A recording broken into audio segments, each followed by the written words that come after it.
आपने देखा होगा नीता अंबानी को। नीता अंबानी आईपीएल के ऑक्शन में बैठी थी और अचानक से कुछ मुद्राओं को बनाकर वो कुछ मंत्र पढ़ रही थी या क्या, किसी को समझ में नहीं आया। मुद्राएं दिखाते क्यों हैं आपसे? वो योनि मुद्रा का स्वरूप है। माँ भगवती को योनि मुद्रा में की मुद्रा है और आप आज ही सीख लीजिए इस पॉडकास्ट में उसको, क्योंकि ये मुद्राएं और किसी पॉडकास्ट हो, ठीक है। सुमुखम, पुटम, विततम, विस्तृतम, द्विमुखम, त्रिमुखम, चतुर्मुखम, पंचमुखम, षण्मुखम, अधोमुखम, इसको बोलते हैं व्यापकांजलि है। भूल चूक हो गई तो मुद्रा। आप भगवती सामने विराजमान। तंत्र जो शब्द है वो देवता को प्राप्त करने का या भगवती को प्राप्त करने का एक माध्यम है। में जैसे की जा रही है वो ठीक है या उसके लिए कुछ विशेष पूर्ण तरीके से पूजा, साधना, उपासना अन्य यंत्रों की तरह कर सकते हैं अगर आप भक्त हैं तो। जी देखिए, आपने बात करी अभी बीज उसी तरह से उसमें रमा रहता है, उसमें वास करता है उसके अंदर। तो अगर आप ह्रीम देखते हैं, वर्ड आया है, ये त्रिदेवों से नहीं आया, ये वर्ड आया है वहां से। सिर्फ साधकों के लिए है या ये जो एक ग्रस्त जीवन नहीं है, ग्रस्त वाले को करनी चाहिए? ये 10 नाम आप बोले, ये 10 चमत्कारी नाम है। 10 नाम आप बोल के देखिए, बिल्कुल साधारण लेकिन शक्ति असाधारण। पहला नाम आप बोलिए गंगा।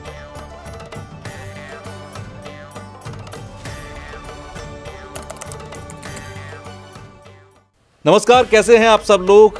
स्वागत है एक बार फिर से आप सबका डिजिटल जॉकी के एक और पॉडकास्ट में। मैं हूं आपके साथ तुषार कौशिक। आज के पॉडकास्ट के गेस्ट से आप मिल तो चुके ही हैं, आप इंट्रो में देख ही चुके हैं कि आज हमारे साथ स्टूडियो में कौन है, और यही वजह है कि आप इस पॉडकास्ट को सुनने के लिए तैयार हैं, क्योंकि आपको ये पता है कि जब भी केशव जी मेरे स्टूडियो में होते हैं, पॉडकास्ट में होते हैं, तो आपको एक ऐसा ज्ञान मिलने जा रहा होता है जो शास्त्र सम्मत है। किसी के मन का ज्ञान नहीं है, किसी ने सोचा और आपको बता दिया, किसी ने व्यूज के लिए आपको बता दिया, किसी ने रील्स के लिए आपको बता दिया, नहीं।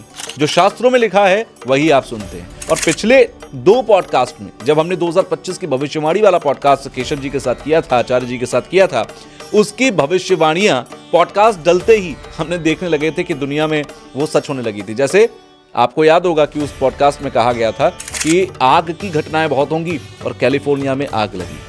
इसके अलावा कहा गया कई प्लेन क्रैश होना शुरू हो जाएंगे 2025 में।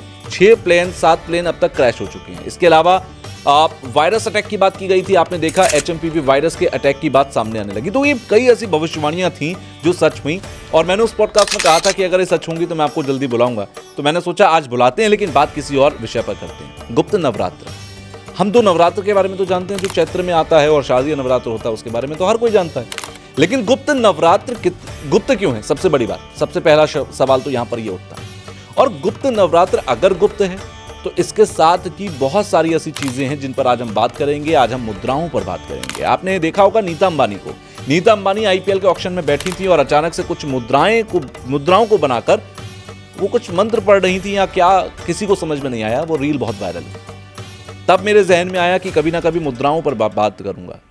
पंचमकारों पर बहुत बात होती है। पंचमकारों को अलग अलग तरीके से देखा जाता है, लेकिन सही तरीका उसे देखने का क्या है, ये आज के इस पॉडकास्ट में हम बात करेंगे। तो ऐसे बहुत सारे टॉपिक्स हैं, इससे बहुत सारी बातें हैं जो आज हम बात करेंगे। बाकी हम शुरू इनसे करेंगे और बातों में क्या क्या निकल कर सामने आएगा वो आप पॉडकास्ट में सुनेंगे।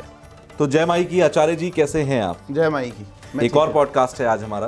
पिछले 2 पॉडकास्ट हमारे बहुत अच्छे गए, लाखों लोगों ने देखे और हजारों कमेंट्स आए, और हजारों कमेंट्स में ये कहा गया कि और बात की जाए, और चर्चा की जाए, तंत्र पर बात की जाए, साधना पर बात की जाए, माई पर बात की जाए।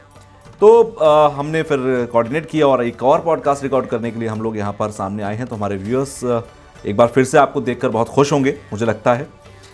आज मैं थोड़े एक अलग विषय पर आपसे बात करना चाहता हूँ, क्योंकि हमारे पॉडकास्ट जो आपसे खास तौर पर हुए, इसकी खासियत ये है कि हम ज्ञान पर ज़्यादा फोकस करते हैं और इस पर कम फोकस करते हैं कि कौन सी चीज़ ज़्यादा वायरल हो सकती है, कौन सी चीज़ ज़्यादा ट्रेंडिंग हो सकती है। तो ज्ञान की बात होती है तो हम ज्ञान की ही आज बात करेंगे, जो गूढ़ ज्ञान है, जो बहुत ही गुप्त ज्ञान है। गुप्त इसलिए बोल रहा हूं क्योंकि गुप्त नवरात्र अभी जब हम रिकॉर्ड कर रहे हैं तो उसके 10 दिनों में गुप्त नवरात्र आने वाले हैं। तो थोड़ा मैं ना, जैसे पॉडकास्ट में तंत्र की बात होती है, साधना की बात होती है, मैं इसकी शक्ति पर जाना चाहता हूं। तंत्र शक्तिशाली है तो क्यों शक्तिशाली है? अगर प्रकृति में वो शक्ति है कि वो सब कुछ संचालित कर रही है तो उसको कौन चला रहा है? उस प्रकृति की शक्ति कहां से आ रही है? तो यहीं से मैं शुरुआत कर रहा हूं कि ये शक्ति क्या है। देखिए, सबसे पहले तो गुप्त नवरात्र आने वाले हैं, आ ही गए, अब तो दस्तक दे रहे हैं, तो उसकी शुभकामनाएं मैं जितने भी शाक्त उपासक हैं उन सबको देना चाहूँगा। दूसरा, जब आप तंत्र की बात करेंगे तो शिव शक्ति की आपको बात करनी पड़ेगी। हमारे जो पुराने ग्रंथ हैं उनकी बात करनी पड़ेगी। तंत्र का मतलब ये नहीं है कि किसी ने कोई कुछ खिला दिया पिला दिया, ये तो बहुत ओछी हरकतें होंगी किसी भी प्रहार करना। तंत्र जो शब्द है वो देवता को प्राप्त करने का या भगवती को प्राप्त करने का एक माध्यम है। जैसे भक्ति और तंत्र में हम ये डिफरेंस बताते हैं जब आप तांत्रिक ग्रंथ पढ़ेंगे कि भक्ति में आप पूजा उपासना जप होम हवन करते हैं, आप देवता की प्राप्ति चाहते हैं, आप उसके लोक में जाना चाहते हैं। तंत्र वो शक्ति है, तंत्र वो मार्ग है, वो परब्रह्म परमेश्वर को पाने का मार्ग है कि उसमें देवता आपके पास आता है। अच्छा, आपकी भक्ति उपासना साधना से जब से प्रसन्न होके, चाहे आप अलग अलग विधाओं में हैं, देवता आपके पास आता है। अब ये देखना पड़ेगा कि तंत्र कितने तरह के हैं, अलग अलग मार्ग हैं इनके, क्योंकि गुप्त बात या गूढ़ बात लोग कर नहीं पाते हैं ज़्यादा। तो अब शास्त्रों को हम तांत्रिक जो ग्रंथ हैं, मैंने कई बार आपको बताया कि 2 ही शास्त्र नहीं है केवल, जिसमें आजकल आपने देखा होगा बहुत सारे लोग बैठे हुए कथावाचक और बोलते हैं कि बैंगन खाने से स्वर्ग नर्क मिलेगा, दही खाने से।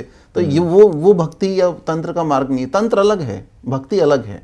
तंत्र जो मार्ग है, जब आप तंत्र में जाएंगे तो सबसे पहले इसकी उत्पत्ति कहाँ से हुई है। तो उत्पत्ति के लिए आपको सबसे पहले जानना पड़ेगा कि ब्रह्मा विष्णु महेश से पहले भी कोई शक्ति है। उसको आप आद्य शक्ति बोल दो, या उसको आप प्रकृति की जीवदायिनी शक्ति बोल दीजिए, या कुंडलिनी शक्ति बोल दीजिए, जो आप बोलना चाहें वो। लेकिन जब आप कुलार्णव तंत्र, बहुत बड़ा ग्रंथ है कुलार्णव, जैसे अलग अलग ग्रंथों के मैंने नाम बताए, तंत्र के भी कई कैटेगरीज हैं। हाँ, ये ग्रंथ है जी। जैसे मैंने पहले रुद्रयामल तंत्र के बारे में बताया तो लोगों ने बोला कहाँ से पुस्तक मिलेगी, हम देखें। तो ये जो पॉडकास्ट है हम विशुद्ध ज्ञान के लिए बता रहे हैं कि जिनको और कहीं से ज्ञान नहीं मिलता उनको ऑथेंटिक ज्ञान मिले। तो कहने का तात्पर्य, तंत्र जब कुलार्णव तंत्र पढ़ेंगे तो आपको पता लगेगा, उसी को कुलावरण तंत्र बोल देते हैं। ग्रंथ है एक बहुत बड़ा, जैसे मच्छिंद्रनाथ संहिता है उसी तरह से ये है। उसमें भगवान शंकर माँ भगवती से पूछते हैं त्रिदेवों के साथ कि हे भगवती आप कौन हैं, जिसे हम भी नहीं जान पा रहे हैं, हम भी नहीं पहचान पा रहे हैं कि हिरण्य गर्भ से पैदा हुई आप कौन हैं। तब वो बताती हैं कि मैं परब्रह्म परमेश्वर हूं, मतलब अहम ब्रह्मास्मि। ये जो वर्ड आया है ये त्रिदेवों से नहीं आया, ये वर्ड आया है वहां से कि मैं परब्रह्म परमेश्वर हूं, मैं वो शक्ति हूं जो आपकी शक्ति के भी परे हैं। तब भगवान शंकर ने उन्हें नाम दिया शक्ति, हमारी शक्ति से परे आद्य पराशक्ति, परा जी, कि हम जो सोचें उससे भी अलग। फिर भगवती बोलती है अहम शून्यम शून्यम, मतलब मैं शून्य की भी शून्य हूं, बिंदु में भी बिंदु, असंख्य बिंदु हूं, विज्ञान की भी विज्ञान हूं मैं। तब ये जो भगवती ने जो पूरा बताया, इसीलिए तो हम बोलते हैं कि कामाख्या को भी हम इसी भगवती त्रिपुर महासुंदरी का ही रूप मानते हैं। तो तब वो जो प्राण पुंज प्रकट हुआ, तब देवताओं ने उनकी आराधना की। नमो देव्ये महादेव्ये शिवाय सततम नमः।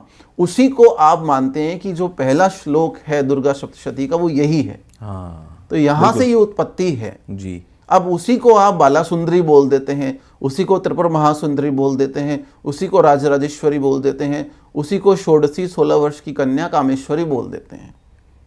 तो इस जगत की, पूरे ब्रह्मांड, इस ललित जगत की सर्वेश्वरी सर्वोच्च शक्ति, प्राणदायिनी शक्ति, जो ब्रह्मा विष्णु महेश से भी परे है, हर कल्प में वो ब्रह्मा विष्णु महेश को उत्पन्न कर देती हैं और महाप्रलय के समय भी वो वहां पर उपस्थित रहती हैं। अच्छा, जब काल भी नहीं रहेगा वहां पे, चाहे वो धुआंवती रूप में रहे, किसी भी रूप में रहे, तो सृजन की देवी भी वही हैं, विध्वंस की देवी भी वही हैं। और उसी को हम बोलते हैं भगवान। जब आप तांत्रिक ग्रंथों को पढ़ेंगे तो उसमें लिखा हुआ है भगलिंग समाख्यान देवी भगलिंग निवेदिता, भगलिंग पूजा भगलिंग निवेदिता। तो भग और लिंग, इसका मतलब ये है, देखो लिंग पूजा का मतलब क्या होता है, इसका लिंग पूजा का मतलब कोई शारीरिक अंगों से नहीं है जी। हमारे शरीर में 3 लिंगों का, स्वयंभू लिंगों के बारे में बताया गया है। स्वयंभू लिंग है, बाण लिंग है, इतर लिंग है, मूलाधार चक्र से लेकर क्राउन चक्र तक, उन सबकी, सहस्त्रार तक, उन सबकी पूजाओं का विधान है, मानसिक पूजाओं का विधान। तो एक गूढ़ रहस्य है, आम जनमानस की चीज नहीं है। आज का पॉडकास्ट सबके लिए है, लेकिन जो गुप्त नवरात्र में बैठ के भगवती की साधना उपासना जब पूजा पाठ होम हवन करना चाहते हैं उनके लिए है। तो पहला टॉपिक, सबसे बड़ी शक्ति महाशक्ति है बाला सुंदरी, जिनका रूप है त्रिपुर महासुंदरी का पहला रूप बाला सुंदरी, बालिका, गौण वर्ण की, चंद्रकांत, चंद्रकांति उनकी बोलते हैं। एक हाथ में माला, एक में पुस्तक, एक में अभय मुद्रा, एक में वर। फिर दूसरी जब शक्ति आती है 16 वर्ष की कन्या, वो है कामेश्वरी, जिसको षोडशी बोलते हैं, वो ही कामाख्या है। ओके। कामाख्या वरदे देवी नील पर्वत वासिनी त्वम देवी जगन्माता योनि मुद्रे नमस्तुते। अब कामाख्या के सिद्धांत को आप 1 मिनट में समझ लीजिए। बताइए।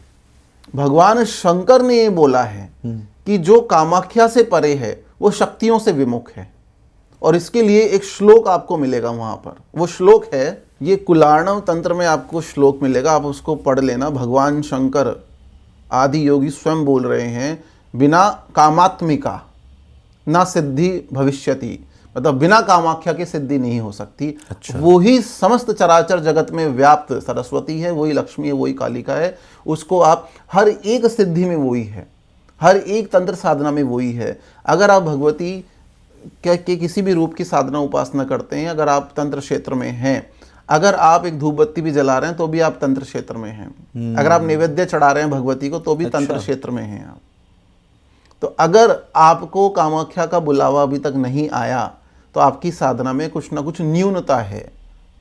तो न्यून को संपूर्ण करने के लिए भगवती कामाख्या आपको बुलाएगी, शंकर बोल के गए हैं ये। उसी को हम बोलते हैं वो जो श्वेत प्रेत है। जब आप स्वरूप देखेंगे माँ भगवती कामाख्या का, देखिए ये लाइन ऐसी है, जितनी बार बोलो ना कभी पॉडकास्ट में नहीं पुरानी नहीं होती। उनका स्वरूप ही ऐसा है, बिल्कुल उनका स्वरूप ही ऐसा है।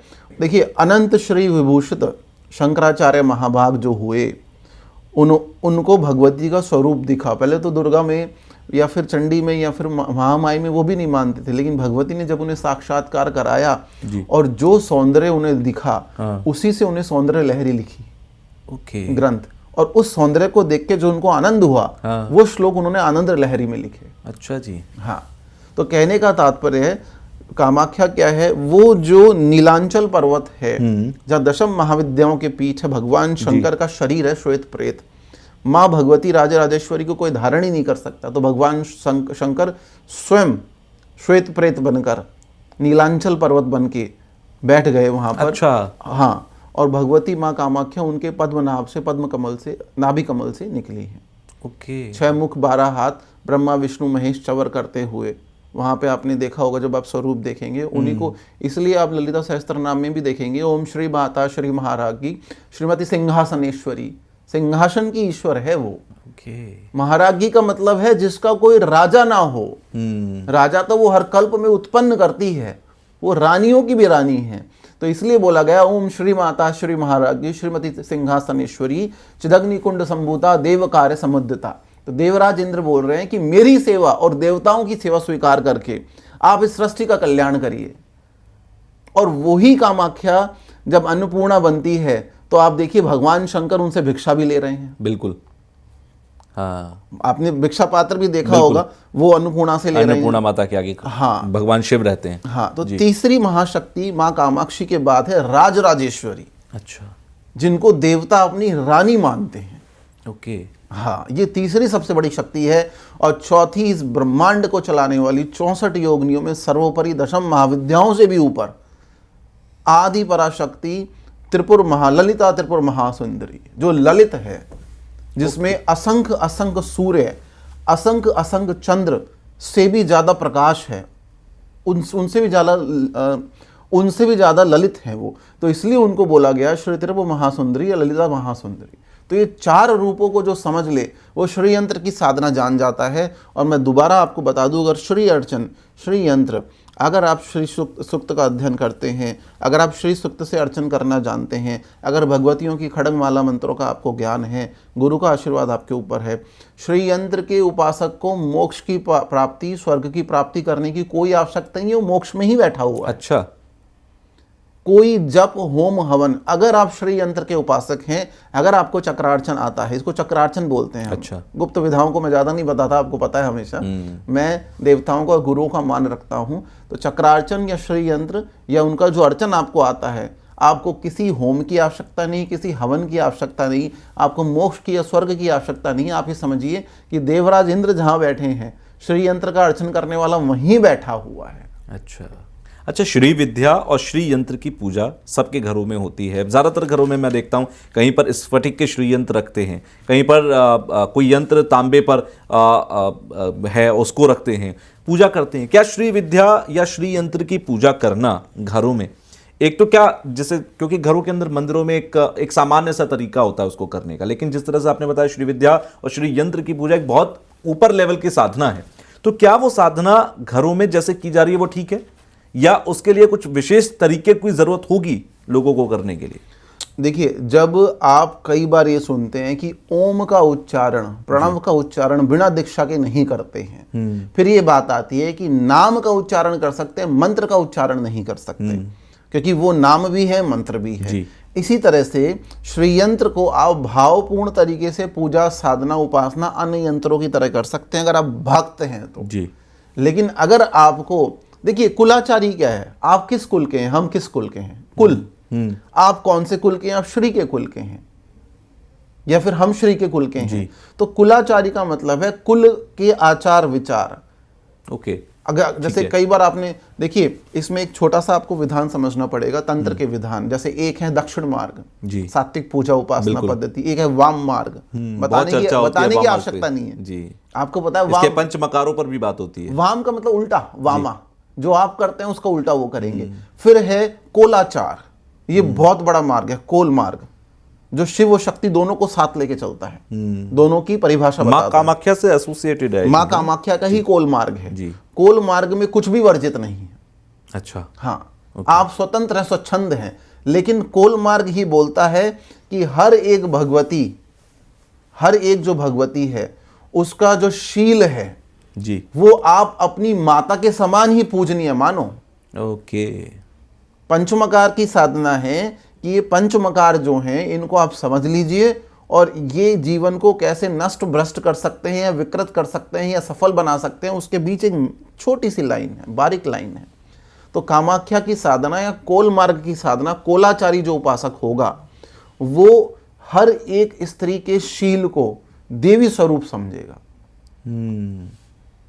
वो अपनी अर्धांगिनी में भी वही भाव करेगा, बिल्कुल, मतलब आदर सम्मान, ये रजस्वला, रज की साधना है ना, तो इसीलिए तो कहने का मतलब किसी भी रूप में स्त्री उसके साथ हो लेकिन वो सम्मान पूर्वक दृष्टि से देखेगा। तो कोलाचारी साधना बहुत डिफरेंट साधना है और इसके बारे में तो ज्यादा हम कैमरे पे बताते भी नहीं है। फिर नवाचार है, सम्याचार है, मिश्राचार है, आमनाएं हैं, दक्षिण आमनाएं, उत्तर आमनाएं, पश्चिम आमनाएं, पूर्व आमनाएं। जैसे शंकराचार्य महाभाग ने अलग अलग मठों को चलाने के लिए मठामनाय महानुशासन ग्रंथ बनाया। इसी तरह से हमारे यहाँ तंत्र क्षेत्र में या बगलामुखी साधना में, कामाख्या साधना में या भगवती महाविद्याओं की साधना में भगवान शंकर, माता पार्वती के असंख्य ग्रंथ हैं जो मैंने कई बार आपको बताए हैं। बिल्कुल। कामेश्वरी तंत्र है, कालिका महापुराण है, ठीक है, विज्ञान भैरव तंत्र है, कुलार्णव तंत्र है, रुद्रयामल तंत्र है, विष्णुयामल तंत्र है, मच्छिंद्रनाथ संहिता है, ठीक है, उड्डयन तंत्र है, कामकल्प तरु है। इन सबको हमें पढ़ना पड़ेगा, उसके बाद हम जान पाएंगे कि शक्ति क्या है। श्रीयंत्र की उपासना आप कर सकते हैं, लेकिन अगर आप अपने आप को भक्त नहीं मानते, साधक मानते हैं, तो देखिए अर्थ जानना आवश्यक है भाव को जानने के लिए। सो अब हम यहाँ देखते हैं what is the importance of गुरु दीक्षा। गुरु दीक्षा क्या है? गुरु ने आपको मंत्र दिया, मंत्र आपने यूट्यूब से भी लिया, लेकिन गुरु आपको उसका भाव बताते हैं, उसका मर्म बताते हैं। जब तक अगर आपके पास उसका भाव नहीं है, उसका मर्म नहीं है, उसका भावार्थ नहीं है, उसकी व्याख्या नहीं है, देवता आपकी सुनेगा ही नहीं, चाहे आप कितने ही श्रीयंत्र का अर्चन कर लीजिए। अब आप श्रीयंत्र की उपासना के बारे में पूछते हैं, जब आपको यही नहीं पता होगा किसी को कि भगवती कामाख्या, भगवती श्री माई जो हैं उनकी अंग शक्तियां कौन सी हैं जी, भैरव कौन से हैं, उनके अष्टदल में कौन कौन बैठे हुए हैं, उनकी अंग शक्तियों में विमला आती है, अरुणा आती है, कामेश्वरी आती है, वशनी आती है, आकर्षणी आती है, तो इनका ज्ञान कौन देगा? इनका ज्ञान गुरु देंगे। तो अधूरे ज्ञान से साधना नहीं हो सकती। अभी आपने बीच में एक शुरुआत में कुंडलिनी का जिक्र किया था और इसकी चर्चा पॉडकास्ट में भी बहुत बार हुई है और बहुत सारी जगहों पर कुंडलिनी जागरण की अलग अलग बातें की गई हैं। कहा गया कि कुंडलिनी किसी की जागृत हो जाए, सहस्रार तक पहुंच जाए, तो वो व्यक्ति फिर एक परम शक्ति को पाना शुरू कर देता है, साधक बन जाता है एक बड़े लेवल का। तो मैं ये जानना चाहता हूँ कुंडलिनी की शक्ति कहाँ से शुरू होती है और एक आम व्यक्ति अगर इस तरफ बढ़ता है तो वो कैसे उस शक्ति को पाता है? देखिए, सबसे मुख्य बिंदु आपको समझना पड़ेगा, एक कोलाचारी साधक होने के नाते या भगवती का साधक होने के नाते आप इस चीज़ को समझिए। आप जब ध्यान में बैठते हैं, जप में बैठते हैं, तो आप किस चीज़ का ध्यान करेंगे? या आप साधना में बैठते हैं तो आप क्या सोचेंगे, श्री विद्या क्या है, माँ भगवती काम रूपणी कामाख्या क्या है। ये एक त्रिभुज है, इस त्रिभुज को आप समझ लीजिए। जब श्री यंत्र को आप देखेंगे या किसी भी यंत्र को आप देखेंगे तो शिव शक्ति का रूप है, वो त्रिभुज है। उसके मध्य में भगवती सिंहासनेश्वरी बैठी हुई हैं और चारों तरफ उनकी अंग शक्तियां हैं। तो आप जब कुंडलिनी की बात करते हैं तो सबसे पहले जब आप श्री विद्या के स्वरूप का ध्यान करते हैं, माई के किसी भी स्वरूप का, आज मैं माँ बगलामुखी को श्री विद्या ही बोल रहा हूँ या कामाख्या को श्री विद्या ही बोल रहा हूँ, तो जब आप उनका ध्यान करेंगे तो वो मूलाधार से ऊपर चढ़ना शुरू होती हैं। ओके। हाँ, और मूलाधार चक्र का जब आप रंग देखेंगे तो बिल्कुल रक्त वर्ण है वो, बिल्कुल मूलाधार से शुरू होती है, हृदय चक्र से श्वेत कांति वाली जो आभा है वो जब क्राउन चक्र या सहस्त्रार्थ पे पहुंचती है तो फिर वो ऊष्मा पीत वर्ण की होने लगती है, श्वेत वर्ण की होने लगती है। और उस समय आप देखेंगे नाड़ियों में इतनी स्वच्छंदता होती है, वो हर जो हमारी 72,000 नाड़ी हैं उनमें एक एक नाड़ी में भगवती का वास होता है। वो व्यक्ति अलग ही आनंद में रहेगा, वो व्यक्ति संसार से परे रहेगा। और सबसे बड़े नाग को जो वश में कर ले कुंडलिनी सर्पेंटाइल, वो उसका फिर इस जगत के नाग कुछ नहीं बिगाड़ सकते।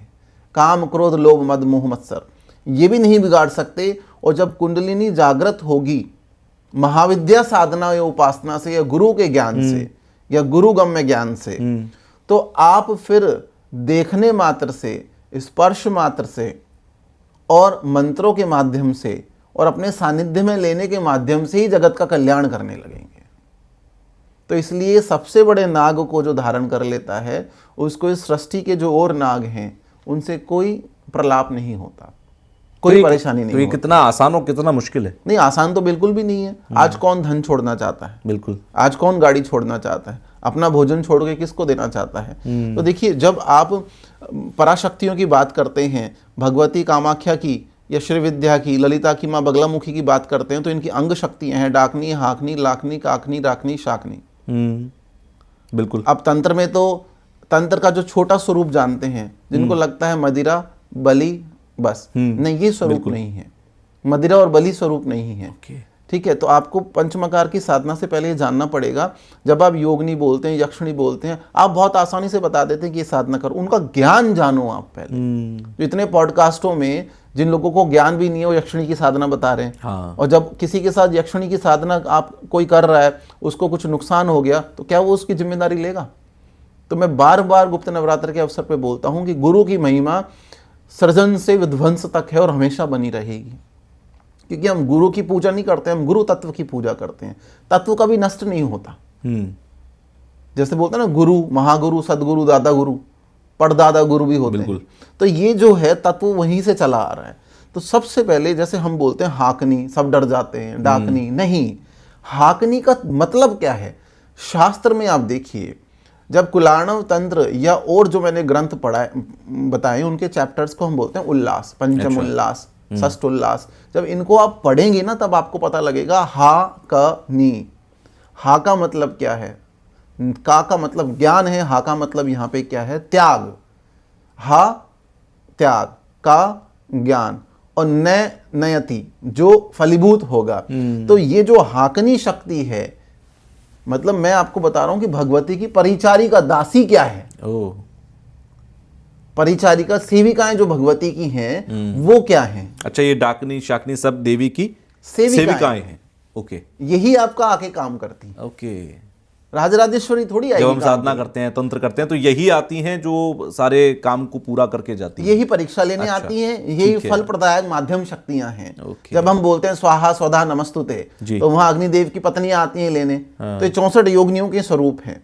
तो भगवती की आप हाकनी शब्द को देखो ना, आप इससे समझ लो ना श्री विद्या का रूप या माँ भगवती कामाख्या का रूप। आप पहले ज्ञान को परखिए, ज्ञान की पूजा होती है। देखिए, ये ज्ञान की देवी है महासरस्वती, त्याग और ज्ञान। तो जो त्याग और ज्ञान से संबंधित है, भगवती ने देखिए इस पूरी सृष्टि के सृजन के लिए, कल्याण के लिए कई बार शिव का वियोग झेला। बिल्कुल, ठीक है, तो इससे बड़ा त्याग क्या है? शिव ने वियोग झेला, इससे बड़ा त्याग क्या है? तो ज्ञान और त्याग की जो मूर्ति बन जाता है वो हाकनी स्वरूप हो जाता है। वो अपनी नियति खुद लिखता है। और आप देखिए जब श्री माई की पूजा आप करेंगे जी, जब कामाख्या की उपासना करेंगे या माँ बगलामुखी की साधना करेंगे तो उनकी जो अंग शक्ति है ना, वो ये सोचती है अरे ये बालक संसार की समस्त चीजों को छोड़कर हमारी माई का ध्यान कर रहा है। वो पिघल जाती हैं, वो पिघल जाती हैं, जिनको हम अष्टमातृकाएं बोलते हैं। ब्राह्मी, कौमारी, वाराही, महिषमर्दिनी, नारसिंगी, महालक्ष्मी सब पिघल जाती हैं और उस भक्त का कल्याण करने के लिए तत्पर हो जाती है बिना आज्ञा के ही, माई की बिना आज्ञा की। भक्ति की शक्ति है ये। हाँ, तंत्र की शक्ति बोलो आज तो आप। भक्ति की तो भाव तो तंत्र में भी होगा ना। बिल्कुल, बिना भाव के बाद ही तो तंत्र और साधनाएं शुरू होंगी। भाई तंत्र में तो बहुत जबरदस्त भाव है। बिल्कुल। तो इसीलिए ये जितनी भी शक्तियां हैं ये श्री विद्या का स्वरूप मानी गई हैं, और जब इनके आराध्य की कोई साधना उपासना करता है तो ये उसके कल्याण के लिए सदा लालायित रहती हैं कि आप हमारी भगवती की साधना करते हो। तो जब लोग बोलते हैं अरे हमारा काम सफल हो गया, तो किसने बनाया? अष्टमातृकाओं ने बनाया। माई की इच्छा से, माई की कृपा से, माई की मर्जी से बनाया अष्टमातृकाओं ने। तो पहले स्वरूप को आपको समझना पड़ेगा। जैसे बगलामुखी यंत्र है, उसके स्वरूप को समझिए पहले। अष्टमातृकाएं ब्राह्मी, कौमारी, वाराही, महिषमर्दिनी, नारसिंगी। उसके बाद फिर अष्टभैरव आते हैं, रुरु भैरव, क्रोध भैरव, चंड भैरव, कपाल भैरव, उन्मत्त, असितांग, भीषण संहार। और एक बात और मैं बता दूं, जो तंत्र उपासना के साधक हैं वो जो ये सोचते हैं कि हम प्रहार कर देंगे, कुछ भी कर देंगे, नहीं, ऐसा नहीं होता है। उनका हिसाब जो है यमदूत नहीं रखते, उनका हिसाब भैरव की कोर्ट में होता है। ओह, हाँ, सुप्रीम कोर्ट। हाँ, जो तंत्र साधना है, जो तांत्रिक साधक हैं, मैं आपको बार बार ये बोलता हूं, आप अपने मोक्ष को कभी खराब ना करें। जैसे श्लोक तो ये है, यत्रास्ति भोगो ना तत्र मोक्षो, यत्रास्ति मोक्षो ना तत्र भोगो, श्री सुंदरी सेवा तत्प्रणाम, भोगश्च मोक्षश्च करेस्थेव। मतलब श्री सुंदरी, सुंदरी का मतलब त्रिपुर महासुंदरी। ये माई की उपासना साधना में भोग और योग दोनों मिलता है, लेकिन भोग में इतने अंधे ना हो जाएं कि आप लोगों पे प्रहार करते रहें, मारण, मोहन, वशीकरण, विद्वेषण, सम्मोहन, उच्चाटन करते रहें और लोगों की जिंदगियों को बर्बाद करते रहें। वो शनिदेव देखते हैं, वो अष्टभैरव देखते हैं, वो मातृकाएं देखती है, वो महामाई देखती हैं। तो आप माला उठाएं केवल जगत कल्याण के लिए या फिर अपने कल्याण के लिए, अपने आत्मोत्थान के लिए माला व्यक्ति को उठानी चाहिए। तो आप अपना कल्याण करें, आपके शत्रुओं को तो माई देख लेगी, शत्रुओं को माई को दान कर दीजिए। तो ये सब थोड़ा सा समझने का विषय है कि हमारे गुरु महाराज देखिए जो भी थे, गुप्त विषय है वो तो हम बताते नहीं है, लेकिन हमारे गुरु महाराज ने कभी किसी के ऊपर प्रहार नहीं किया। उन्होंने आत्म कल्याण अपना किया, जगत कल्याण के लिए तंत्र साधना का उपयोग किया। हाँ, और आज भी भगवती के सबसे बड़े उच्च कोटि के उपासक हैं, वो रहे हैं, ब्रह्मलीन हो गए हैं, अनंत विभूषित। और उनके सामने बड़े बड़े शंकराचार्य आकर ज्ञान लेते थे कि कैसे हम त्रिपुर महासुंदरी की उपासना करें, कैसे मंदिर की स्थापना करें। ये जितने भी पीठों के आप अभी आचार्य महामंडलेश्वर देखते हैं, उनके बड़े बड़े गुरु उनके पास बैठते थे। तो यहाँ क्या है, ये तो बहुत आसान है। आप 5 माला किसी और के लिए कर दो, आप 10 माला माई के लिए करो, 20 माला भगवती के लिए करो, त्याग से करो, बिना मांगे करो, संकल्प में केवल माई की कृपा मांगो। आज एक बहुत बड़ा शास्त्र मैं आपको बता के जा रहा हूँ, जो व्यक्ति अपनी इच्छा भगवती को बता देता है उसकी इच्छा पूरी होती है, उसका कटोरा भगवती भरेगी। लेकिन जो व्यक्ति अपनी इच्छा नहीं बताता है उसकी इच्छा माई 100 गुना पूरी करती है। ऐसा भी आप साधनाओं में देखेंगे, इतना आनंद देखेंगे कि आपके संकल्प मात्र लेने से आपका काम हो गया। फिर माई देखेगी कि आप करते हो नहीं करते हो, लेकिन संकल्प मात्र से काम हो गया। तो मांगना छोड़िए, केवल चरण कमल कृपा मांगिए आप। इस गुप्त नवरात्र में मैं यही बोल रहा हूँ। तो देखो, ज्ञान में जाओ, शास्त्रों को पढ़ो, अंधश्रद्धा में नहीं। तंत्र का मतलब है ईश्वर से, अपने डायटी से, आराध्य से जुड़ने का सुगम तरीका। अच्छा, गुप्त नवरात्र जो आते हैं, 1-2 नवरात्र तो हम सब जानते हैं, चैत्र नवरात्र आना, शारदीय नवरात्र आना, हम सब पूजा पाठ करते हैं उसमें। लेकिन ये जो 2 गुप्त नवरात्र होते हैं, ये सिर्फ साधकों के लिए हैं या ये जो एक ग्रस्त जीवन में लोग आराम से जी रहे हैं अपनी जिंदगी, जो जागृत नवरात्र को मनाते हैं, ये उनके लिए भी है, उनको भी करना चाहिए? देखिए, जब आप बोलते हैं कि जो गृहस्थ में आराम से अपनी जिंदगी जी रहे हैं, आज 2025 चल रहा है, इससे पहले 3 पॉडकास्ट हमने किए, उसमें हमने बताया आपको क्या क्या बताया था। ये वायरस दोबारा आएगा, कोरोना आया, ठीक है, बिल्कुल। फ्लाइट्स के बारे में बताया था, 6 फ्लाइट गिर चुकी, आग लगेगी कैलिफोर्निया में, देख लीजिए। जो देश सब में आग लगा रहा था उसी में आग लग गई, और इतनी आग लगी उसका जो नुकसान हुआ वो यूपी बिहार के बजट से भी ज्यादा है। बिल्कुल। तो आप जब ये बोलते हैं कि जो लोग गृहस्थ में सुखी हैं, क्या वो भी साधना कर सकते हैं? गृहस्थ में सुखी कौन है 2025 में, आप ये बताइए पहले। ये देखना पड़ेगा। आज इतने जो केसेस आप देखते हैं, जो हमारे न्यायालय हैं, कोर्ट हैं, डाइवोर्स केसेस से भरे पड़े हैं। बिल्कुल। ठीक है, अलग अलग तरह के आप देखिए आरोप प्रत्यारोप लगाए जा रहे हैं। तो गृहस्थ वाले के लिए ही साधना है ये। गृहस्थ वाले को करनी चाहिए। गृहस्थ वाले के लिए ये साधना है, क्योंकि जो ब्रह्मचारी है, सन्यासी है, वैरागी, वो तो गुरु के सानिध्य में प्रसन्न है पहले ही। वो तो गुरु के सानिध्य में पहले ही प्रसन्न है। तो गुप्त नवरात्र में व्रत करने का विधान नहीं है। गुप्त नवरात्र कोई भी करे, लेकिन जो भी करे अपनी साधना को गुप्त रखे। अच्छा, ये भी एक बड़ी बात ये है। विधान है। गुप्त नवरात्र की साधना जिस कक्ष में, जिस मंदिर में, जिस शिला, कंदरा, गुफा, पहाड़, नदी किनारे आप करते हैं, वो गुप्त होनी चाहिए। अपनी माला, अपना आसन, अपना मंत्र, अपना देवता, वो गुप्त होना चाहिए। और महाविद्याओं का जो साधना है, वो अघोर से भी अघोर और गूढ़ गम में है, वो गुप्त है। इसलिए कई लोग हमें बोलते हैं, अरे वैष्णो देवी तो हम जाते हैं, हमने सुना है, लेकिन माँ बगलामुखी के बारे में नहीं सुना था। क्यों नहीं सुना था? क्योंकि हम सुनाना ही नहीं चाहते थे लोग। सही बात। भक्ति तो सब करें, लेकिन साधना में उतरने के लिए आपके अंदर ग्रह भी वैसे होने चाहिए, गुरु का ज्ञान भी होना चाहिए, और बहुत सारी चीजें होती हैं। तो ये गूढ़ ज्ञान है। ये वो चाकू है जिससे आप किसी मरीज के लिए फल भी काट सकते हैं। वो तलवार है जिससे आप प्रहार भी कर सकते हैं। तो ये सबके हाथ में नहीं दी जा सकती। आप समझ रहे हैं इस बात को? ये गुरु निर्धारित करते हैं। हमारे गुरु ने भी हमें जो चीज समझा वो ही दिया। तो ये गुरु निर्धारित करेंगे। एक माघ मास के गुप्त नवरात्र आ रहे हैं, जो अब 30 जनवरी से होंगे। आषाढ़ के गुप्त नवरात्र जुलाई में आते हैं। चारों नवरात्रों में आप साधना, उपासना, पूजा पाठ, जप, होम, हवन करें, लेकिन गुरु सानिध्य में करें तो ज़्यादा अच्छा है। गुप्त नवरात्र में आप भगवती की चालीसा पढ़ सकते हैं, जिसकी भी साधना उपासना करते हैं, लेकिन अपने संकल्प को कि मुझे ये चाहिए, वो गुप्त होना चाहिए। अभी आपने बीच में जब वामार्ग की बात की थी तो पंचमकारों का जिक्र किया था। ये पंचमकार क्या होते हैं? देखिए, पंचमकार को आज के समय पे कैसे विभूषित किया जाता है वो तो आपको पता है। ऐसी 5 चीजें जो तंत्र साधना में, तंत्र उपासना में 5 चीजें जो मैं से शुरू होती हैं। मांस, मदिरा, मुद्रा, मैथुन, मछली, ये मत्स्य, 5 चीजें। ठीक है। तो वाम मार्ग में इनका मतलब माना जाता है कि अब मांस चढ़ाएं और मांस का भक्षण करें। मैथुन आपको पता ही है जी। ठीक है। तीसरा मछली या मत्स्य। चौथा मुद्रा, भगवती को अलग अलग मुद्राएं दिखाई जाती हैं। ठीक है। और मदिरा, मदिरा का मतलब कारण बोल लीजिए, सुरा बोल लीजिए।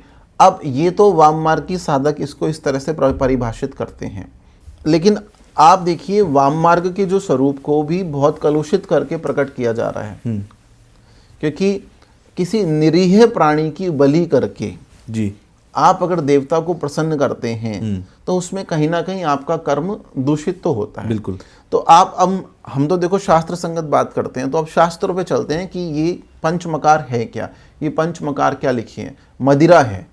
आप किसी दुकान से बोतल लाके चढ़ा देते हैं, ठीक है, वो मदिरा नहीं चढ़ानी है, वो तो तुच्छ है, वो नहीं चढ़ती है। ये भी जब आप कुलाणव तंत्र में पंचम अध्याय पंचम उल्लास पढ़ेंगे तो वहाँ भगवती को भगवान शंकर ने बताया है कि किस तरह से इसको बोलते हैं कुल द्रव्य या कुल द्रव्य होता है। अच्छा। कुल द्रव्य चढ़ाया जाता है। वो क्या होता है? कुल द्रव्य चढ़ाया जाता है, वो किन किन चीजों से मिलके बनता है, और उसको सुरा बोलते हैं, उसको श्री ददोदधी बोलते हैं, उसको अमृत बोलते हैं, उसको वारुणी बोलते हैं। अच्छा, वो होता क्या है? वो देखिए किस तरह से बनता है, उसका शॉर्ट में मैं 2-3 चीजें आपको बताता हूँ, क्योंकि ये गुरुगम्य ज्ञान है। तो मतलब उसका पवित्रीकरण किया जाता है, विमलीकरण किया जाता है, पवित्रीकरण करके उसको चढ़ाया जाता है। तो भगवान शंकर ने जो व्यवस्था बताई है कुल द्रव्य की, ये भी कितना गूढ़ रहस्य है। उन्होंने मतलब आपको शब्द सुन के भी अलग लगेगा, पेस्टी द्रव्य, गौड़ी द्रव्य और मिश्रित द्रव्य, अलग अलग तरह के द्रव्य होते हैं। इनको मिलाकर बहुत सारी जड़ी बूटियाँ होती हैं, उसमें शहद मिलाकर और उसमें गुलाब की पंखुड़ियाँ मिलाकर, बहुत ऐसे गूढ़ विषय हैं जिनको कैमरे पे नहीं बताया जा सकता। लेकिन कहने का तात्पर्य यहाँ पर पंचमकारों को आपको थोड़ा समझना पड़ेगा। मांस का मतलब देखिए, आप समझिए, आप इसको शास्त्र क्या कहता है। मांस का मतलब क्या है? इस मांस रूपी शरीर को आप भगवती के चरणों में बलि कर दें। अच्छा, ठीक है। आपको अपने शरीर से कितना प्रेम है? हमें अपने शरीर से कितना प्रेम है? सबको प्रेम है। चुनरी चढ़ाने पर, नारियल चढ़ाने पर आद्य पराशक्ति आपकी कामना की पूर्ति कर देगी, लेकिन अगर भगवती के चरण चाहिए तो अपना अस्तित्व मिटाना पड़ेगा। फिर अपना अस्तित्व मिटाना पड़ेगा।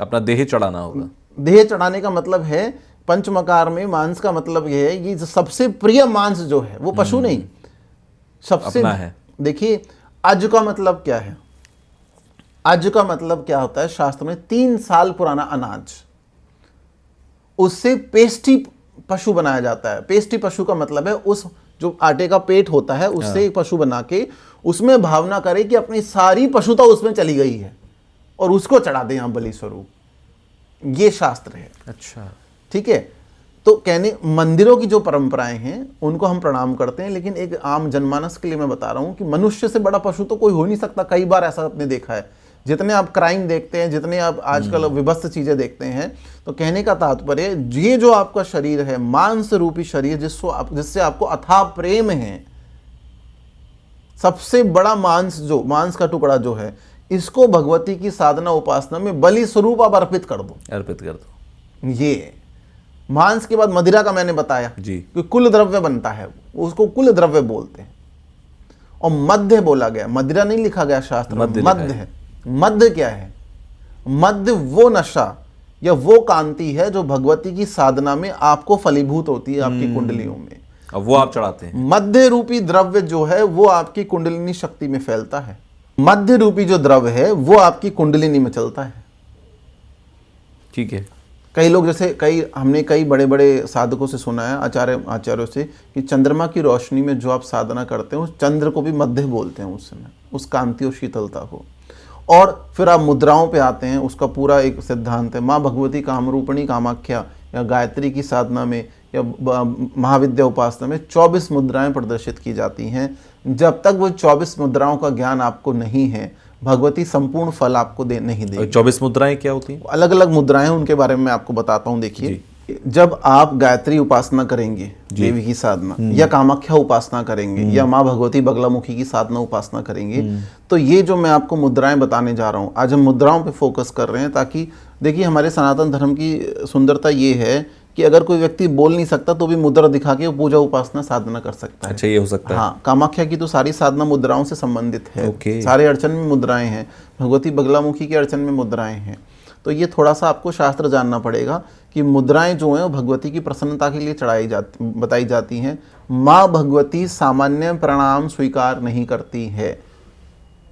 अब आप बोलेंगे भाव से तो सब कुछ हो सकता है, तो मैं भक्त की बात नहीं कर रहा, मैं उस साधक की बात कर रहा हूं जो तंत्र साधना के चरम पर पहुंचना चाहता है।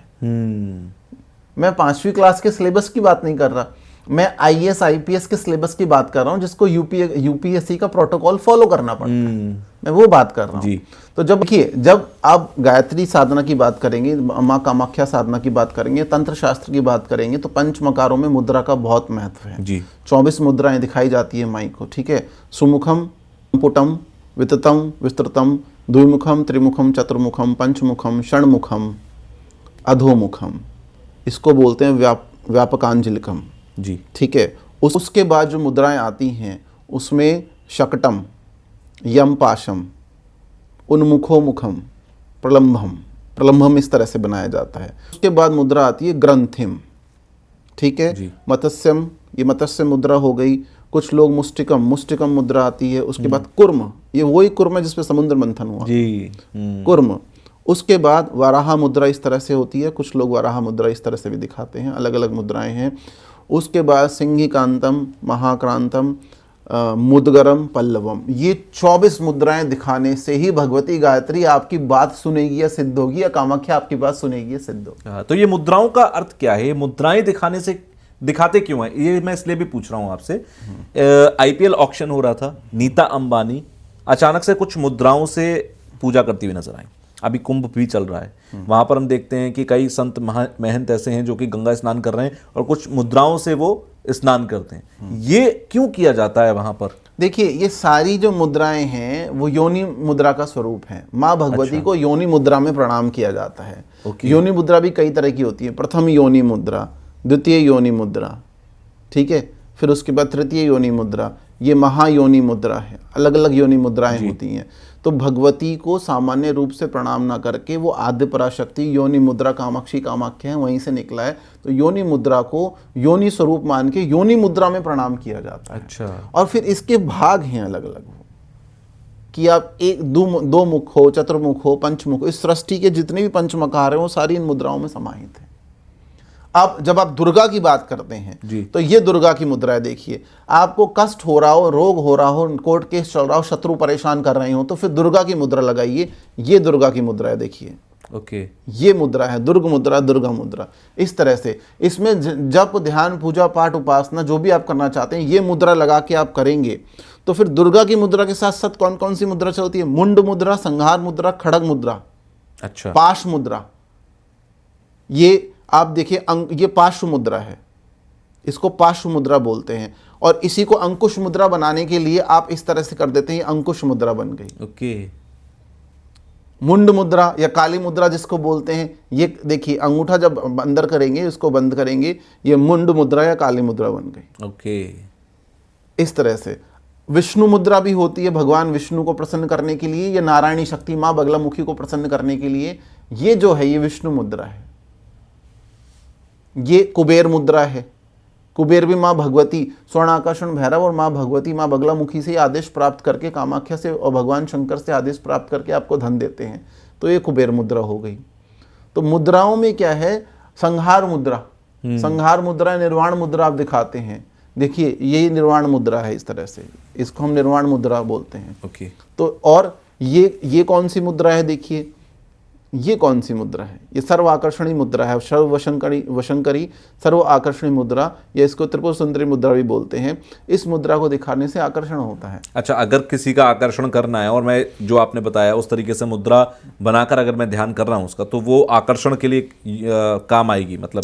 हाँ, बिल्कुल सही बात है। लेकिन इसमें हमें ये सोचना पड़ेगा कि ये मुद्राएं जो हैं ये किसी तुच्छ कार्य के लिए हम ना यूज करें। जैसे हमने किसी व्यक्ति का आकर्षण करना है, भगवती का आकर्षण क्यों ना करें हम? माई को प्रसन्न क्यों ना करें? वो प्रसन्न तो जग प्रसन्न फिर आप। सही बात है। तो ये जो मुद्राएं हैं वो उच्च कोटि की परम साधना के लिए हैं। ये छोटी छोटी चीजें तो माई दृष्टि मात्र से ही आपकी पूरी कर देगी। अच्छा, ये सभी मुद्राएं किसी ना किसी विशेष कार्य के लिए? हाँ, बिल्कुल विशेष कार्य के लिए है। जब तंत्र में आप जाएंगे, आपके घर पे गेस्ट आता है जी, आप उसे बैठाते हैं, जल पिलाते हैं, फिर आगे की बातचीत होती है। जब माई को आप आह्वान करेंगे तो क्या आपको आह्वानी मुद्रा पता है? स्थापनी, बिठाने वाली, सम्मुख मुद्रा पता है? ओके, संबोधनी, ये सारी मुद्राएं होती हैं। आवाहनी मुद्रा, मतलब आपसे मुद्राओं से सारी बात कर लेते हैं। आवाहनी मुद्रा, आवाहनी मुद्रा ऐसे भी होती है, स्थापनी मुद्रा, ठीक है, सन्निधापनी मुद्रा होती है, अलग अलग मुद्राएं होती हैं। तो इन मुद्राओं को दिखाने से भगवती प्रसन्न होती हैं। मतलब ये साइलेंट लैंग्वेज है, साइलेंट लैंग्वेज। हाँ, मंत्र में गलती हो सकती है, उसको मुद्रा पूरी कर देती है। ओके, मंत्र की जो गलती अगर आपने कर दी है, भूल चूक हो गई, तो मुद्रा।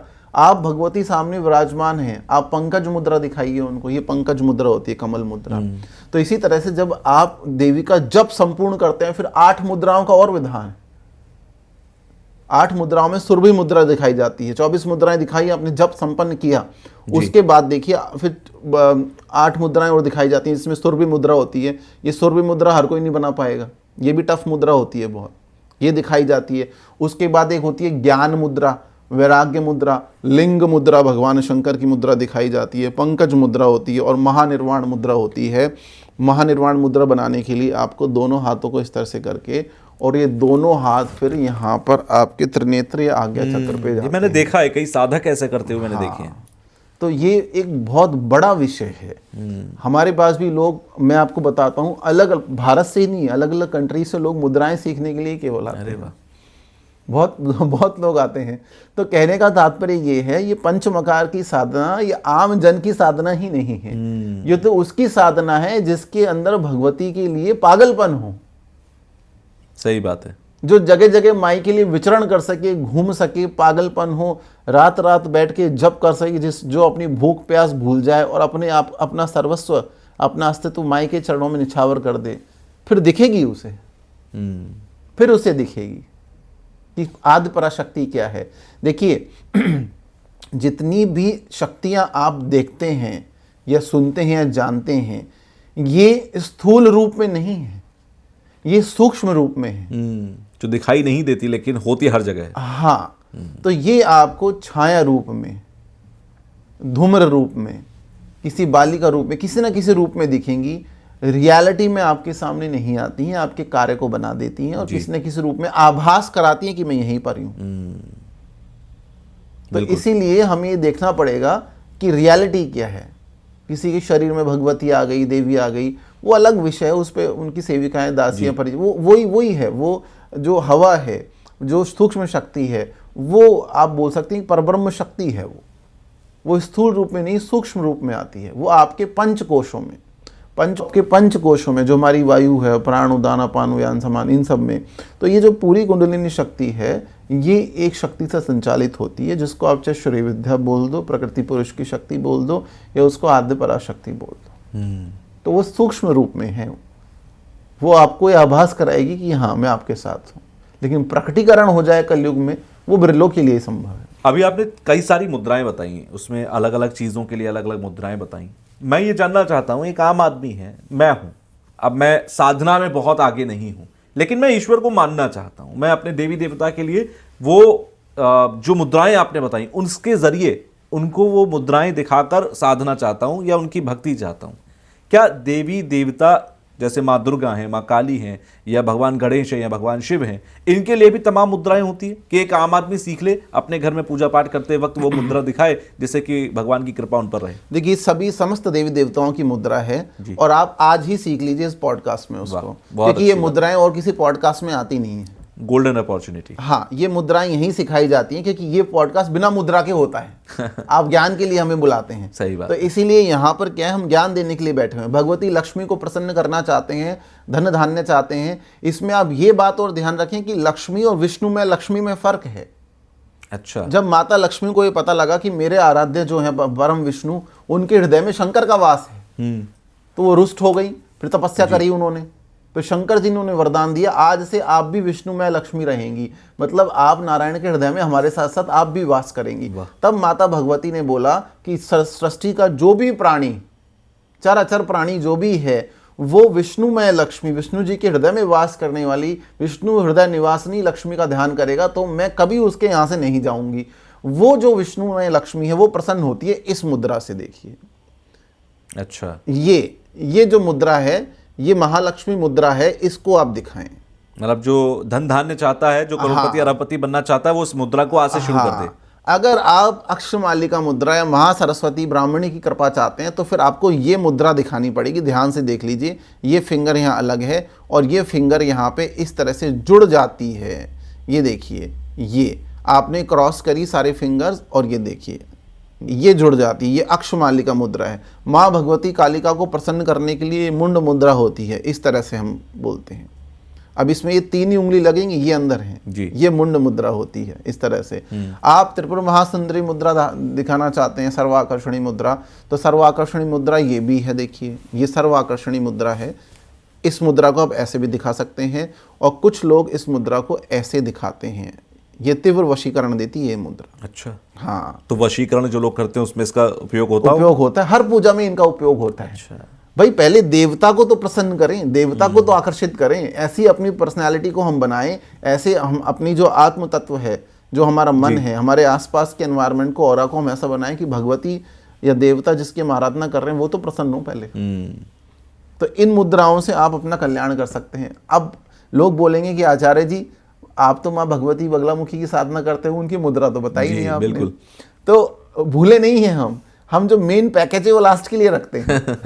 तो कहने का मतलब बहुत आसान है, माई हमारी सरल, मुद्रा हमारी सरल। माई भी बहुत सरल है। तो आप थम्स अप वाली जो मुद्रा है वो बना लीजिए और इसको विजयश्री, अपराजिता या माँ बगलामुखी मुद्रा बोलते हैं। ये इस तरह से आप दिखा सकते हैं। ठीक है। अब आप देखिए, हमारे वैदिक शास्त्र में भी पंच देवताओं का विधान है। 5 देवताओं की पूजा होती है। आप जानते हैं पीपल में भी 5 देवता होते हैं। तो पंच देवताओं की मुद्रा, सामान्य गृहस्थ में रहने वाला व्यक्ति 5 देवताओं की पूजा करता है। भगवान विष्णु हो गए, शंकर जी हो गए, सूर्य नारायण हो गए, माता भगवती दुर्गा हो गई और गणेश जी हो गए। तो इनकी मुद्रा आप सीख लीजिए। सबसे पहले सूर्य नारायण की मुद्रा देखिए। अनामिका उंगली सूर्य नारायण की, उसको अपनी तरफ अंगूठे से खींच लीजिए। ये सूर्य नारायण की मुद्रा बन गई। ये लीजिए। जो लोग सुबह सुबह भगवान सूर्य को जल देते हैं, उसके बाद इस मुद्रा को बनाएं। ये दिखाइए ऐसे। देखिए गणेश मुद्रा है, इस अंगुष्ठ को आप जो दाहिना हाथ है उसको इसमें बंद कर लीजिए, ठीक है, और इसको जोड़ लीजिए, ये गणेश मुद्रा होगी। ओके। भगवान शंकर की लिंग मुद्रा है, बिल्कुल आसान है।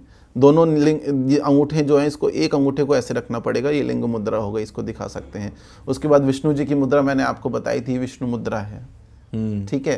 पंच देवताओं में दुर्गा की मुद्रा मैं आपको बता ही चुका हूँ, दुर्गा मुद्रा है। पंच देवताओं का ध्यान करते हुए आप ये मुद्रा दिखाएं, और जो मंत्र मैं बताने जा रहा हूं अगर वो बोले, सदा भवानी दाई ने गौरी पुत्र गणेश, 5 देव रक्षा करें ब्रह्मा विष्णु महेश।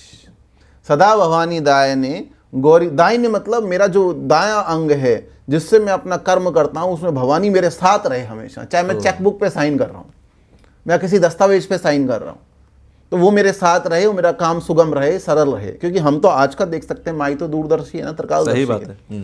तो मंत्र है पंच मुद्राएं दिखाते हुए पंच देवताओं की, सदा भवानी दाई ने गौरी पुत्र गणेश, 5 देव रक्षा करें ब्रह्मा विष्णु महेश।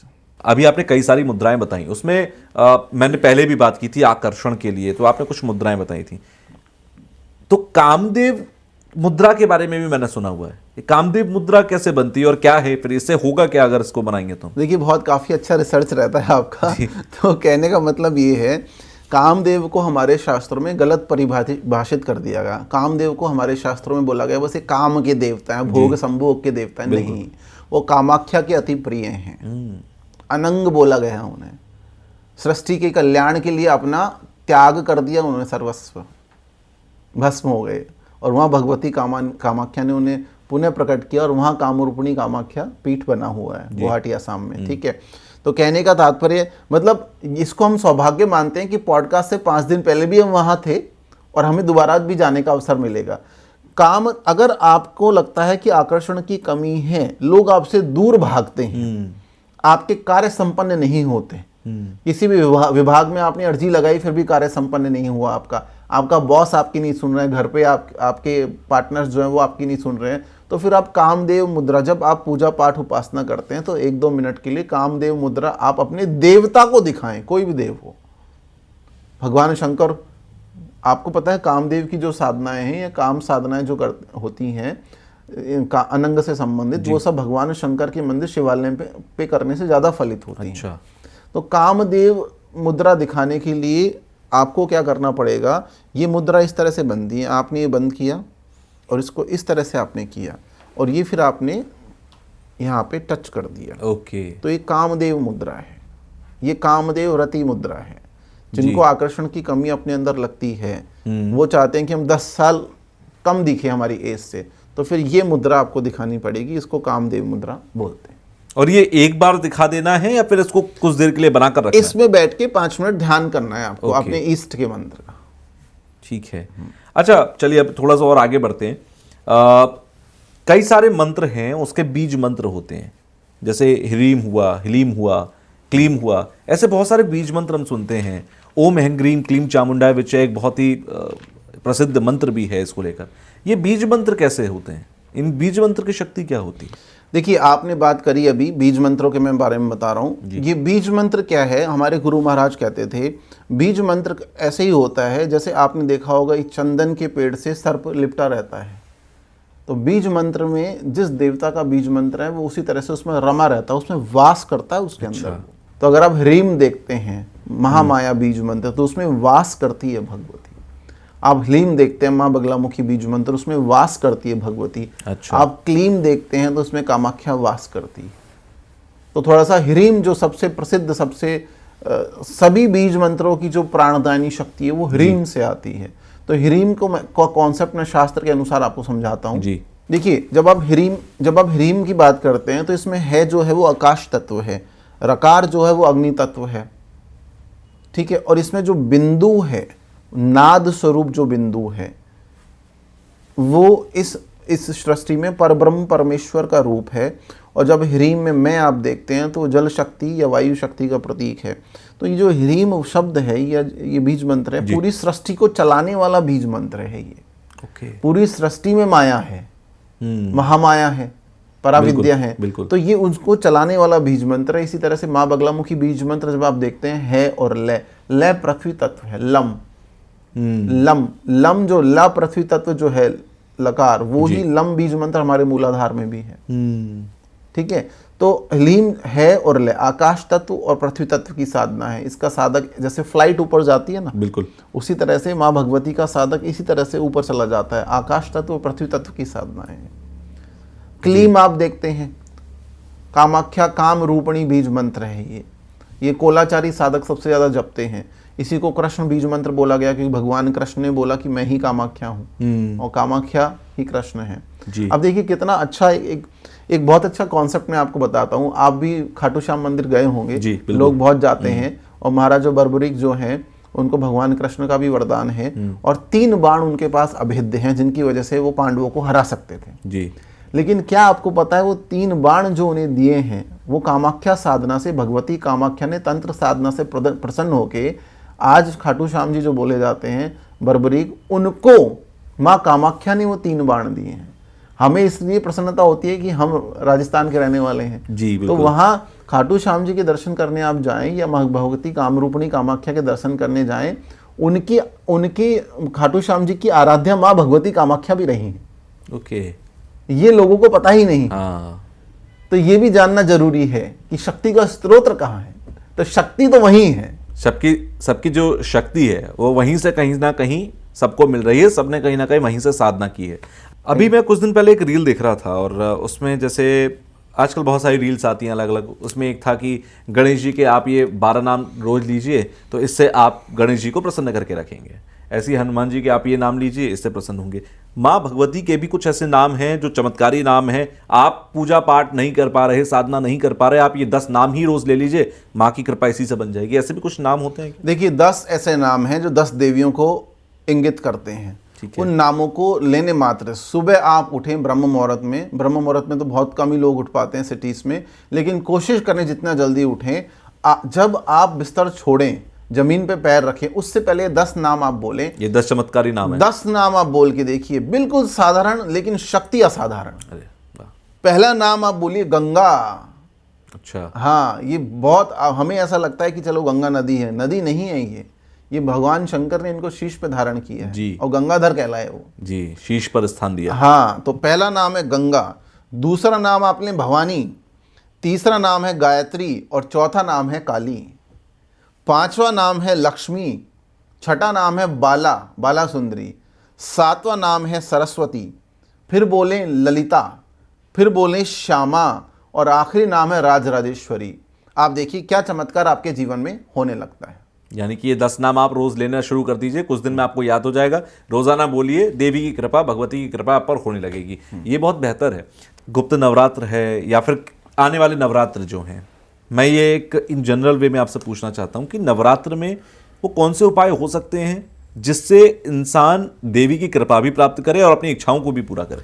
देखिए समस्त नवरात्रों में आप ये प्रयोग कर सकते हैं और सामान्य दिन भी किए जा सकते हैं, लेकिन नवरात्रों में क्या है, नवग्रह सृष्टि त्याग देते हैं और भगवती की चलती है। फिर यहाँ पे प्रथम नवरात्र से पहले माँ भगवती कैलाश से विदा लेकर अपने भक्तों का कल्याण करने के लिए यहाँ सृष्टि पे आती है जी। तो उनसे आप जो मांगो मांग लो फिर ठीक है। आप नवरात्र में सबसे पहले जिस भी देवी की आप साधना करते हैं, गुप्त नवरात्र भी चल रहे हैं, 10 महाविद्याओं की मैं बात कर रहा हूँ, आप माँ भगवती कालिका या तारा की साधना करते हो, छिन्नमस्तिका या माँ बगलामुखी की उपासना करते हो, आप किसी भी देवी की साधना करते हैं, तो उस साधना में आप भगवती के यंत्र का अर्चन करें, उन्हें जो जल अर्पित करें उसमें क्या क्या होना चाहिए सुन लीजिए जी। तर्पण, माई के यंत्र का जो तर्पण करते हैं, अर्चन करते हैं, उसमें जो जल चढ़ाते हैं, जल में गंगा जल हो, देसी कपूर का चूरा हो, गुलाब की और गेंदे के फूल की पंखुड़ियाँ हो, इत्र हो, चंदन का। अगर आपको लगता है राहु की समस्या है तो चंदन का इत्र डालें। अगर आपको लगता है कि शुक्र खराब है तो फिर आप इत्र डालेंगे गुलाब का। अगर आपको लगता है कि समस्त ग्रहों की कृपा चाहिए तो फिर मोगरे का इत्र आपको डालना पड़ेगा ओरिजिनल। और उसमें फिर हल्दी, एक हल्दी आती है पंचम हल्दी, 5 तरह की हल्दी मिक्स होती है, वो आप उसमें डालें। अगर वो संभव नहीं, अगर आपका सामर्थ्य है जी, तो कोई सोने की अंगूठी या सोने का सिक्का आप उसमें डाल दीजिए। वो जो जल है, उस जल से अगर आप अभिषेक करते हैं, फिर आप देखिए कि भगवती क्या कृपा आपके ऊपर करती है। अगर आपके पास सोने का सिक्का होता ही जी, तो भगवती के अर्चन क्यों करते फिर आप? लोग सवाल पूछेंगे, ट्रोलर्स बैठे रहते हैं, बिल्कुल, है ना, क्योंकि भारत बहुत बेरोजगार है, तो इसलिए वो पूछेंगे हमसे। तो इसलिए मैं आपको पहले बता रहा हूँ कि अगर सोने का सिक्का होता तो पॉडकास्ट क्यों करते फिर। सही बात है। तो कहने का तात्पर्य ये है, पंचम हल्दी डाल दीजिए, केसर डाल दीजिए। भगवती भाव की भूखी है। जो नारियल आप उनको अर्पित करने जा रहे हैं, आपको नहीं पता अंदर से साफ है या वो सड़ा गला है। वो भाव की भूखी है। सही बात है ना, भाव शुद्ध होना चाहिए। भाव शून्य व्यक्ति ना हो, भाव शुद्ध हो। भाव की भूखी है, तो आप इससे उनका तर्पण या अर्चन कर सकते हैं यंत्र का। दूसरा, अगर आपके पास बगलामुखी यंत्र, श्री यंत्र या कोई भी यंत्र है, अगर आप चाहते हैं कि शारीरिक रूप से मैं पुष्ट हो जाऊं, बीमारियां खत्म हो जाएं, विवाह के योग बने, नौकरी आए, तो आप शहद और घी को मिक्स करके उसका लेपन करें उसके ऊपर। शहद को, घी को बोलते हैं पुष्टि वर्धनम, आयु वर्धनम। तो आप शहद और घी का लेपन उस यंत्र पे करें। और अच्छे रिजल्ट चाहिए तो शहद और घी में हल्दी डाल लीजिए थोड़ी, फिर उसका आप लेपन करें। आप देखिए क्या रिजल्ट आपको मिलता है। तीसरा अर्चन आप सुनिए। जब आप, मैं बगलामुखी का अर्चन आपको बताता हूं। रुद्रयामल तंत्र या विष्णुयामल तंत्र में माई के 108 नाम है। ब्रह्मास्त्र रूपिणी देवी माता श्री बगलामुखी शक्ति ज्ञान रूपाचा ब्रह्मानंद प्रदायिनी। ये 108 नाम एक पेपर पे आप लिख लीजिए, और 108 नाम, एक हर नाम बोलते हुए माँ भगवती को आप पंचमेवा ड्राई फ्रूट अर्पित करें। उनकी फोटो पे, पट्टचित्र बोलते हैं हम अपनी भाषा में फोटो को, या फिर आप कर सकते हैं उनके यंत्र पर। जैसे ब्रह्मास्त्र रूपिणी उनका नाम है, ओम श्री ब्रह्मास्त्र रूपिणी अर्चयामी। अच्छा, उसमें सावित्री नाम आता है। ओम श्री सावित्री अर्चयामी, ओम श्री बगलामुखी अर्चयामी, ओम श्री कमला अर्चयामी। इस तरह से वो ड्राई फ्रूट चढ़ाते जाइए, ठीक है। 108 बार चढ़ जाएगा, उसको वितरित कर दीजिए प्रसाद रूप में। आज हम उपायों के बारे में कम डिस्कस इसलिए कर रहे हैं, हम चाहते हैं लोगों को ज्ञान मिले। उपाय तो हमेशा ही मिलते हैं, तो आप छोटे मोटे उपाय 1 मिनट में ये हो जाएं, वो बन जाएं, वो सब उपाय होते रहते हैं। आप तो गुप्त नवरात्र में माई की जब पूजा पाठ उपासना करें। दीक्षा नहीं है तो 40 पढ़ें, पढ़ सकते हैं। जिसके पास दीक्षा नहीं है, भगवान शंकर की आज्ञा से वो 40 पढ़ सकता है, स्तोत्र का पाठ कर सकता है। आप वो शतनाम स्तोत्र, अष्टोत्तर नाम, एक सहस्त्र नाम स्तोत्र पढ़ सकता है। दीक्षा आपके पास है तो गुरु सानिध्य में मंत्र जप करें। मंत्र माला, आसन, संकल्प को गुप्त रखें। किसी भी देवी को प्रसन्न करने के लिए निशीत काल में पूजा करने बैठें। आज ये नियमों की बात हो रही है, ठीक है। उपाय तो बहुत हो गए, सही बात है। उपाय तो हमने इतने बता दिए कि लोग अब लखपति करोड़पति बनते जा रहे हैं, ठीक है।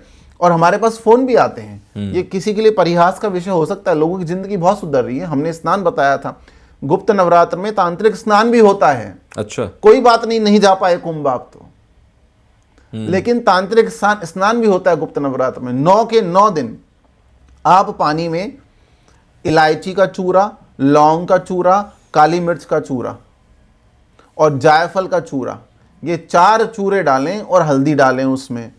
ये 5 चीजें जो मैंने बताई हैं, इससे अगर आप स्नान करेंगे तो 9 दिन में समस्त तंत्र बाधाएं, रोग शोक दुख सब हट जाएंगे आपके घर से, सब आपके घर से हट जाएंगे। तो ये देखिए जबरदस्त उपाय एक हो गया। तो आप तो साधना पूजा उपासना पे ध्यान दें, क्योंकि जो देखिए सिद्धि जो है ना, सिद्धि परिचारिका अस्ति, सिद्धि तो यहीं रह जाती है मरण के बाद, लेकिन भक्ति आपकी, जो आपका नाम जप है, मंत्र जप है, वो आपका अगले जन्म तक ट्रांसफर होता है। निकृष्ट शक्तियों की साधना करेंगे तो वो आपको अपने लोक में ले जाकर दास बना लेगी। आपकी गंधर्व, जैसे गंधर्वनी, डाकनी, शाकनी, यक्षनी, आप भटकते रहेंगे, मोक्ष खत्म आपका। उच्च कोटि की शक्तियों की साधना करें, कामाख्या कामेश्वर, ललिता ललितेश्वर, बगलामुखी आनंद भैरव, उच्च कोटि की शक्तियों की साधना करेंगे तो आपको लबालब वो ज्ञान से भर देंगी, धन से भर देंगी और अपने लोक में ले जाएंगी। जो माँ भगवती का उपासक होता है उसको यमदूत कभी लेने, पहले तो उसकी मृत्यु नहीं होगी अकाल, 100 वर्ष भोगेगा वो। ऐसे हमारे कई गुरु महाराज हैं जिनसे हमने बहुत चीजें सीखी हैं। वो 98 पे हैं, 99 पे हैं, 94 पे हैं, वो 100 वर्ष के ही होकर रहेंगे। और वो, उनको यमदूत लेने नहीं आते, बहुत शांति से उनको मोक्ष प्राप्ति होती है और वो उनके शिव लोक में, वैकुंठ लोक में, मणिमंडप लोक में ही जाते हैं। तो अंत में मैं यही बोलना चाहूँगा कि गुप्त नवरात्र में आपकी साधना उपासना फलित हो, भगवती की कृपा आपके ऊपर हो, शिव शक्ति की कृपा आपके ऊपर हो, आपके माता पिता का आशीर्वाद बना रहे। उपाय तो सबसे बड़ा माई है, रेमेडी तो सबसे बड़ी भगवती है। शंकर विश्वास और माई श्रद्धा। तो कहने का तात्पर्य उपाय करें, लेकिन अगर भगवती आपसे प्रसन्न है तो आपके सोचने मात्र से पहले ही वो उपाय कर देंगी, वो रेमेडी आपको दे देंगी। तो इसलिए इन गुप्त नवरात्रों में नवग्रहों के उपाय के चक्कर में ना पड़ के आप भगवती से अपना तारतम्य बनाइए। मंत्र जप, नाम जप जी, और चालीसा स्तोत्र यंत्र अर्चन करें, ताकि गुप्त नवरात्र में आपको साधना सिद्धि की प्राप्ति हो सके। चलिए, बहुत अच्छा लगा आज के पॉडकास्ट में। आज उपाय और बाकी चीज़ों पे बात ना करके हमने ज्ञान पे बात की, और यही सबसे हमारी यूएसपी भी है। आपके साथ जब हम पॉडकास्ट करते हैं तो इसकी यूएसपी भी यही है कि लोग ज्ञान के लिए आते हैं, ज्ञान के लिए पॉडकास्ट सुनते हैं, और ज्ञान बढ़ना भी चाहिए। पॉडकास्ट का मायने भी यही है। तो बहुत बहुत धन्यवाद, आप स्टूडियो में आए। आगे भी अगर मैं बुलाऊं व्यूअर्स के कहने पर तो आप ज़रूर आएँ स्टूडियो, जैसे कि और ज्ञान पर बात हो पाए और सारी चीज़ें हम जान पाएँ। तो आज के लिए धन्यवाद। जय माई। जय माई की।